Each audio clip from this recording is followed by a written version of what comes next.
మనకి 2025 జూలై 10న ఆషాఢ పౌర్ణమి రాబోతుందండి. ఇది గురువారం వచ్చింది. ఈ ఆషాఢ పౌర్ణమికి గురు పౌర్ణమి, వ్యాస పౌర్ణమి అని చెప్పేసి పేరు.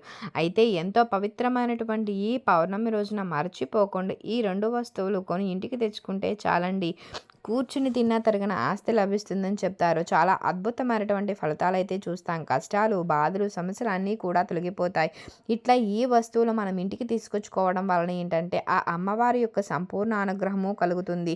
ఆ లక్ష్మీదేవి మీ ఇంట్లో తిష్ట వేసి కూర్చుంటుందండి. ఆషాఢ పౌర్ణమి అనేది చాలా శక్తివంతమైంది. ఇది చాలా శక్తులతో కూడుకొని వస్తుంది. కాబట్టి ఈరోజు ఎవరైతే ఈ 2 వస్తువులు ఇంటికి తెచ్చుకుంటారో వారికి అన్ని శుభాలే జరుగుతాయని చెప్పవచ్చు. పట్టిందల్లా బంగారంగా మారుతుంది. ధన సమస్యలు అనేవి తొలగిపోతాయి. అప్పులు బాధలు పోతాయి. కాబట్టి ఎలా అయినా సరే గురు పౌర్ణమి రోజు ఈ 2 వస్తువులు ఇంటికి తెచ్చుకోండి. అలా తెచ్చుకోవడం వలన ఆ లక్ష్మీదేవి ఇంట్లో తిష్ట వేసి కూర్చుంటుందండి. బాగా ధనలాభం కలుగుతుంది. ధనం దూసుకు వస్తుంది. మీరు అపర కుబేరులాగా మారడానికి అవకాశం ఉంటుంది. శుభవార్తలు వింటారు. అద్భుత ఫలితాలు అయితే వస్తాయి. మీరు చేసేటువంటి పనుల్లో కూడా విజయం పొందగలుగుతారు. మీ జీవితం అద్భుతంగా మారుతుంది. మరి గురు పౌర్ణమి రోజున ఏ 2 వస్తువులు మనం ఇంటికి తెచ్చుకోవాలండి అనేటువంటి విషయాన్ని వీడియోలో వివరంగా తెలుసుకుందామండి. మీరు వీడియోని స్కిప్ చేయకోకుండా చివరి వరకు చూడండి. మీరు వీడియోని లైక్ చేయడం మర్చిపోకండి. మనకి హిందూ క్యాలెండర్ ప్రకారం తెలుగు నెలల్లో 4వ నెల ఆషాఢ మాసం. ఈ ఆషాఢ మాసంలో వచ్చే శుద్ధ పౌర్ణమిని గురు పౌర్ణమి అయితే అంటాం. మన సనాతన ధర్మంలో ప్రతి మాసానికి మతపరమైన ఆధ్యాత్మికమైన దృక్కోణంలో ప్రత్యేక ప్రాముఖ్యత ఉందండి. ప్రతి మాసంలో పండుగలు, పూజలు, ఉపవాసాలు అన్నీ వస్తాయి. పౌర్ణమి అనేది ప్రతి నెల వస్తుంది. కానీ ఆషాఢంలో వచ్చే పౌర్ణమికి ఒక ప్రత్యేకత అయితే ఉంది. ఈ గురు పౌర్ణమి రోజున పెద్ద ఎత్తున దత్తాత్రేయునికి పూజలు చేస్తారండి.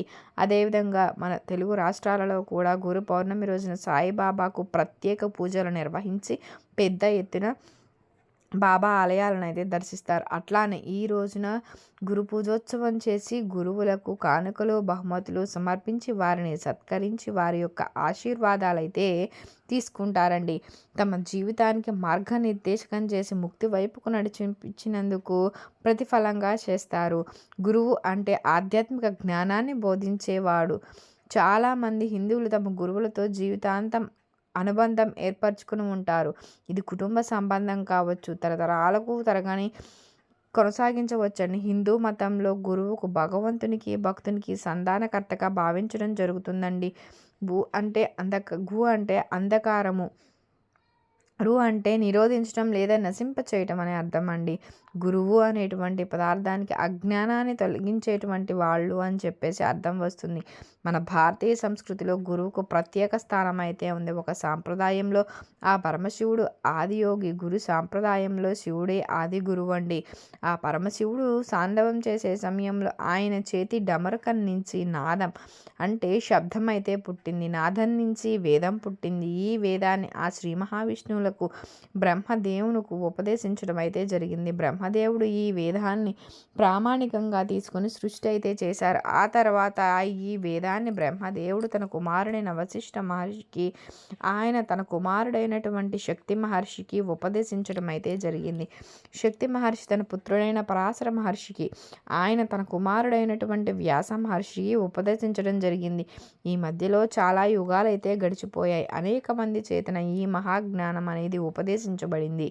కానీ అప్పటి వరకు వేదం ఎప్పుడూ కూడా గ్రంథస్థం కాలేదండి.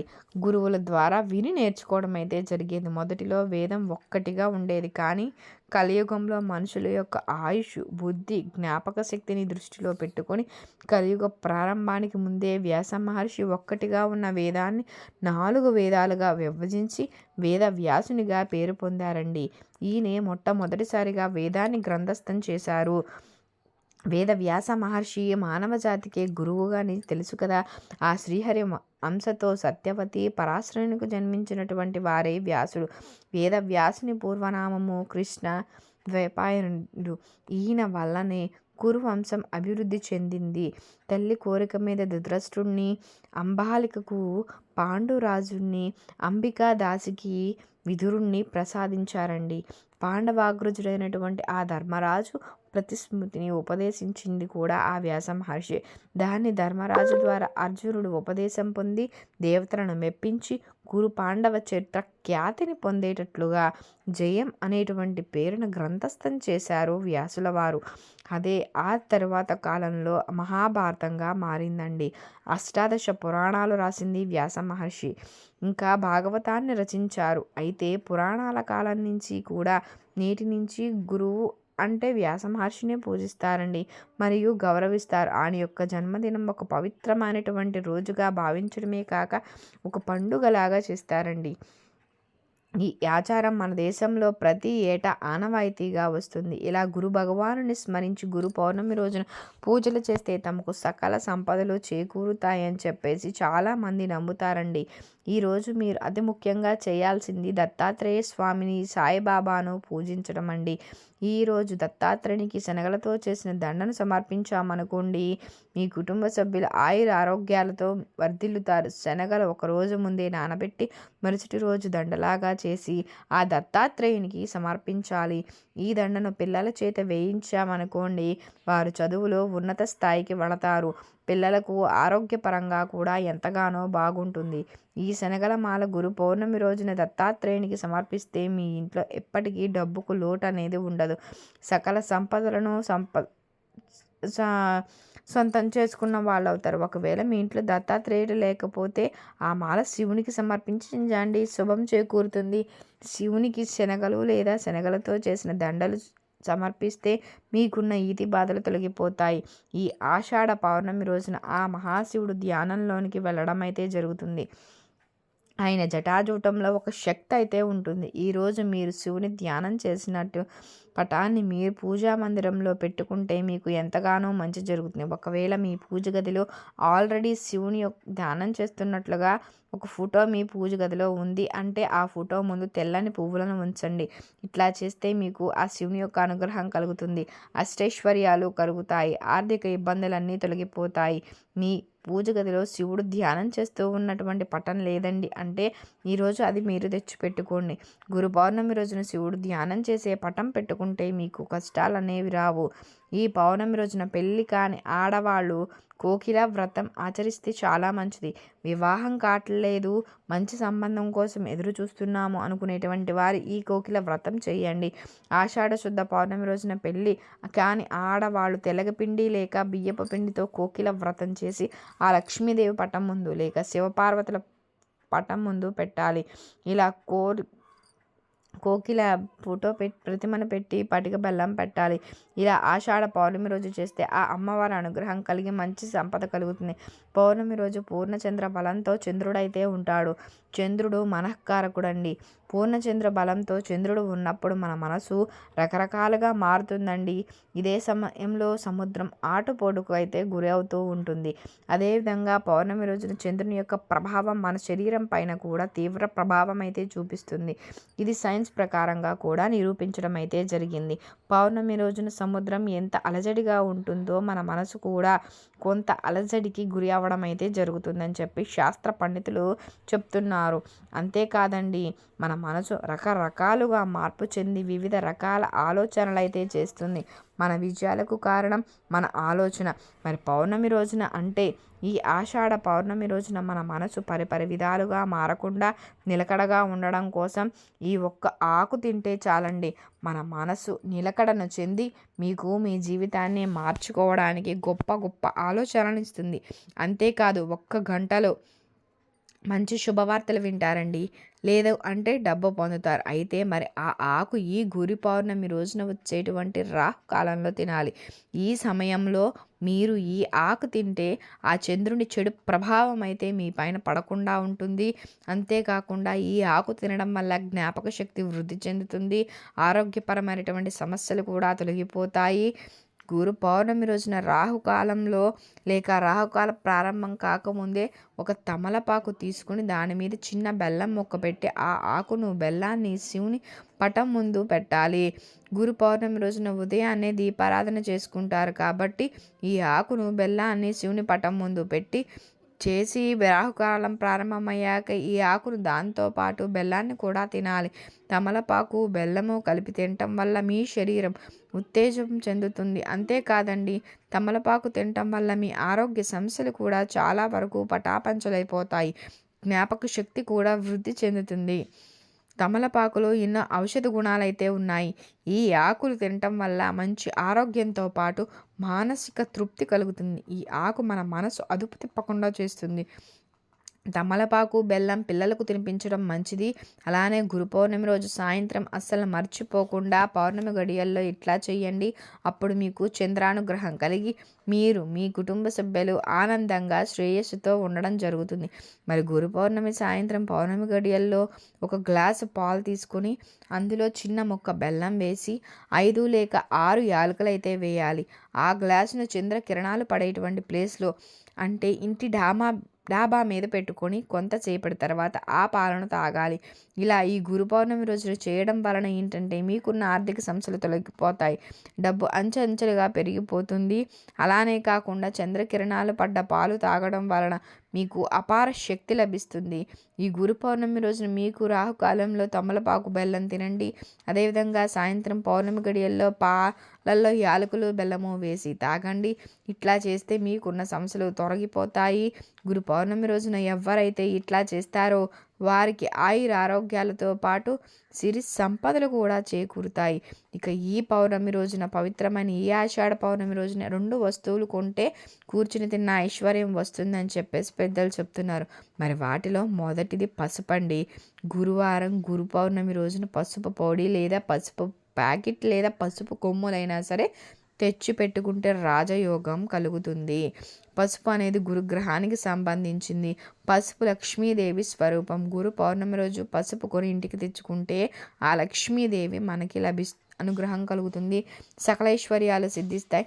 ఇంట్లో ఉన్నా పర్లేదండి, చిన్న పసుపు ప్యాకెట్ అయినా యూజ్ చేసుకోండి. ఒక్క 30 రూపాయలు పెడితే ఏమన్నా వస్తుంది. ఒక 5 రూపాయలు 10 రూపాయలు పెట్టినా కూడా చిన్న చిన్నవి వస్తూ ఉంటాయి. సో ఆ పసుపు ప్యాకెట్ అయినా సరే కొని ఇంటికి తెచ్చుకోండి. ఇలా ఈరోజు ఎలా అయినా సరే కొని ఇంటికి తెచ్చుకోండి. పసుపు కానీ పసుపు కొమ్ములు కానీ తెచ్చుకొని పూజ గదిలో పెట్టుకోండి. ఆ పసుపును పూజల్లో యూజ్ చేసుకోండి, లేకపోతే వంటగదిలో పెట్టుకొని వంటల్లో యూజ్ చేసుకోండి. ఏదైనా చేసుకోండి, కానీ ఈరోజు కంపల్సరీగా పసుపు కొని తెచ్చుకుంటాం చేయండి.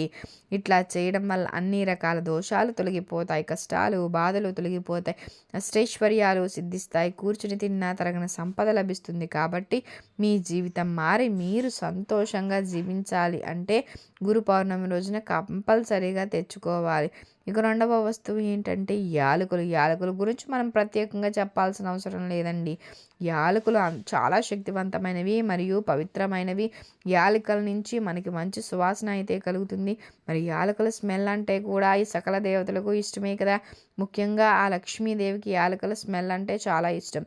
సో గురు పౌర్ణమి రోజు యాలకులు కొని తెచ్చుకుంటే సంపాదన రెట్టింపు అవుతుంది. యాలకులు అంటే ఆ అమ్మకు చాలా ఇష్టం. కాబట్టి ఈరోజు ఎలా అయినా సరే యాలకులు కొని తెచ్చుకోండి. విడిగా కానీ ప్యాకెట్ రూపంలో కానీ ఏ రూపంలో అయినా సరే తెచ్చుకోండి. అట్లా కొని తెచ్చుకోవడం వలన మంచి రిజల్ట్ వస్తుంది. జీవితం మారిపోతుంది. మీరే అద్భుతాలను చూస్తారు. అన్ని శుభవార్తలు వినగలుగుతారు. చెడు సమస్యల నుంచి, చెడు బాధల నుంచి మీరు బయటపడగలుగుతారు. ఇంటి పరంగా బాగా కలిసి వస్తుంది. ఈరోజు తెచ్చినటువంటి యాలకుల నుంచి కొన్ని యాలకులు ఉంటే మీ ఇంట్లో ఎంతమంది ఉంటే అన్ని యాలకులు తీసి పౌర్ణమి రోజున లక్ష్మీదేవి ఫోటో ముందు పెట్టి కాసేపటి తర్వాత యాలకులు ప్రసాదంగా భావించి తీసుకుని ఇంటిలో ఉన్నటువంటి వాళ్ళందరూ తినండి. ఇట్లా చేయడం వలన ఆ లక్ష్మీదేవి అనుగ్రహం కలిగి అపార సంపద కలుగుతుంది. కాబట్టి యాలకులు తెచ్చుకోండి. యాలకులు చెప్పిన పరిహారం చేయండి. పసుపు, యాలకులు గురు పౌర్ణమి రోజున ఈ 2 వస్తువులు కొని తెచ్చుకున్నా, లేక ఈ రెండింటిలో ఉండే ఏ ఒక్క వస్తువు కొని తెచ్చుకున్నా చాలు. తరతరాలకు తరగని ఐశ్వర్యము, సంపద, ఆస్తి కలుగుతుంది. కష్టాలు బాధలు అన్నీ తొలగిపోతాయి. జీవితం అద్భుతంగా మారుతుంది. కాబట్టి మీరు కూడా ఈ ఆషాఢ పౌర్ణమి రోజున ఈ 2 వస్తువులు కొని ఇంటికి తెచ్చుకుని శుభ ఫలితాలను అయితే పొందండి. ఈ గురు పౌర్ణమి రోజున ఎట్టి పరిస్థితుల్లోనూ కొన్ని పనులు కూడా చేయకూడదని చెప్తారండి. మరి అది ఏంటో తెలుసుకుందామండి. మనం పౌర్ణమి రోజున ఎవరైనా సరే ప్రాతకాలమే లేచి ఇంటి గుమ్మం ముందు చక్కగా క్లీన్ చేసుకునే అవకాశం ఉంటే ఆవు పేడతో కల్లాపు చల్లి నీటిని చల్లి చక్కని ముగ్గులు వేసుకోండి. లక్ష్మీదేవి ముగ్గు లేకపోతే కుబేర ముగ్గు పూజ మందిరంలో వేసుకోండి. గుమ్మానికి అంటే గడపకు పసుపు రాసి కుంకుమ పొట్లు పెట్టి చక్కగా అలంకరించుకోండి. ఇది చాలా లక్ష్మీప్రదం. గుమ్మానికి ఇరుపక్కల సుగంధభరితమైన పుష్పాలను మామిడి తోరణాలు కట్టుకుంటే చాలా మంచిదండి. ఈరోజు ఉదయం మరియు సాయంత్రం గుగ్గిలంతో ధూపం వేయాలి. ఈరోజు ఇంటిలో ఇల్లాలు కానీ ఆడపడుచు కానీ అస్సలు బాధపడకూడదండి. ఈ రోజే కాదు ఏ రోజు కూడా బాధపడకూడదు ఆడవాళ్ళు.